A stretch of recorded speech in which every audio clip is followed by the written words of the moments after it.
Today is October 26, 1951, and this is the 5-Minute News with Charlie Pulcher on KCNBC.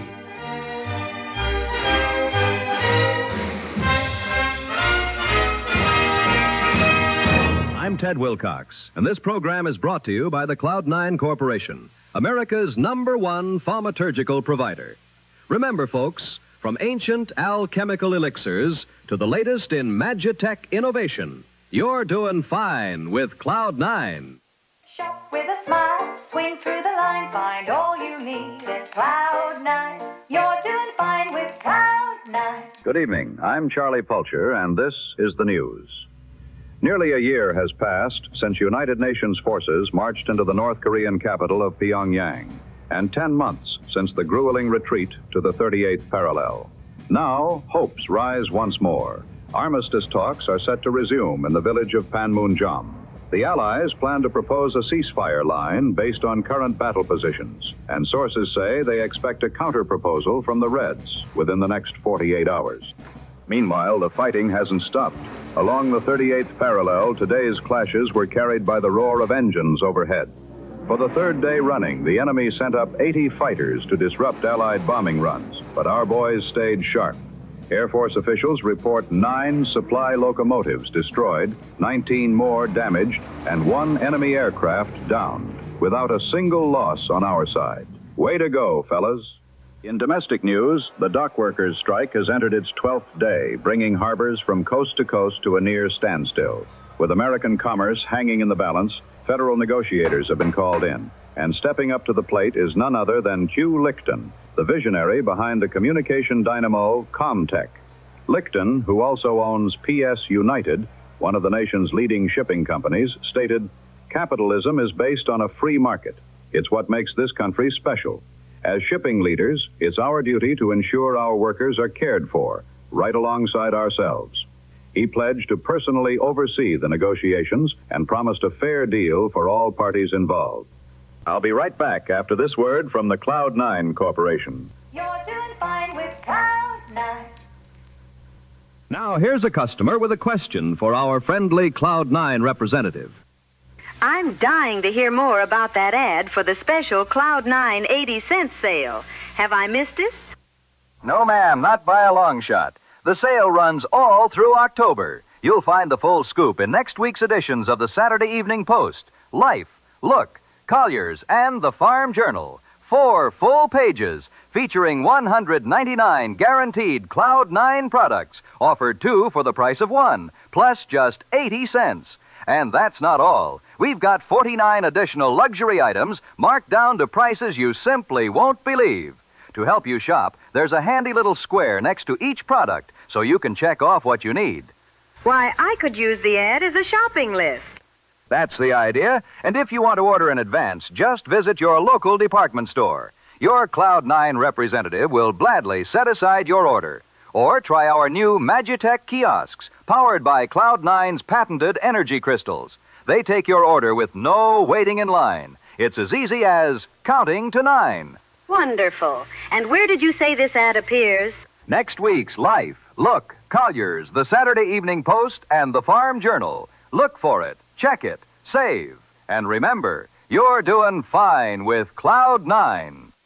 Shop with a smile, swing through the line, find all you need at Cloud9. You're doing fine with Cloud9. Out west in San Francisco, a diplomatic milestone was reached today with the signing of the ANZUS Security Treaty, linking Australia, New Zealand, and the United States in a new Pacific alliance. Secretary of State Dean Acheson joined Percy C. Spender of Australia and C.A. Berenson of New Zealand in what leaders are calling a bold step toward Pacific peace. But the main event is still yet to come. 1 week from today, global delegates will gather once more to sign the San Francisco Peace Treaty, formally ending the war with Japan. But word from Washington suggests not all is smooth sailing. The Truman administration is bracing for potential disruption, as Soviet Foreign Minister Andrei Gromyko has announced his intention to attend.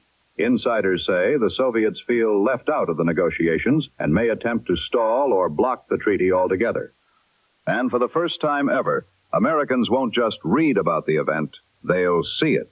Thanks to Hugh Lichten and his company Comtech, the treaty signing will be broadcast live in full scry definition clarity. How's that possible? Through a marvel of modern magic called PT, Pneuma Tachyon Wave Calibration Technology. Specially tuned crystals installed in SPEC towers across the country relay magical signals faster than the speed of light, beaming them straight into home televisions equipped with matching power crystals. Lichten calls it the future of communication. Families across the country are clamoring for Comtech Crystal TVs, but with demand so high, retailers report back orders stretching months ahead. In a heartbreaking development, Dr. Walter Franklin, father of that very same PT wave technology, has again made headlines. His young son, Jonathan, has now been missing for 14 days. Earlier today, while dining with his wife at Mario's, a well-known San Francisco eatery, Dr. Franklin lashed out violently at reporters seeking an update on the case. One can't help but wonder, what were they doing there? How could they eat out at a time like this? In sports news, 12 days after the Yankees clinched their third consecutive World Series title over the New York Giants, slugger Eddie Smash Lucis has admitted to using a banned stimulant identified as an offshoot of the military-grade compound X00KNA. Sources within Army intelligence report the alchemical substance is most commonly employed by both the North Korean KPA and Chinese PVA. Lawmen say the drug, known for its dangerous psychological side effects, has begun turning up in several of the city's rougher districts, where authorities have rebranded it under a new street name, Zeal. And finally, ever wonder what it'd be like to turn a city into a haunted fogscape? Wonder no more. The Zephyr Party Planning Company is conjuring something special this Halloween. Using custom-designed fog machines and a touch of theatrical flair, they're set to transform the streets of San Francisco into a spooky spectacle of tricks, treats, and chills. Should be a real gas. I'm Charlie Pulcher, and that's the news. Charlie Pulcher was brought to you by the Cloud 9 Corporation. Remember, folks, you're doing fine when you choose Cloud 9. I'm Ted Wilcox, and you're listening to KCNBC, the station that brings you Amos and Andy and the Jack Benny program. Now, ride out with us to the Badlands with The Lone Ranger.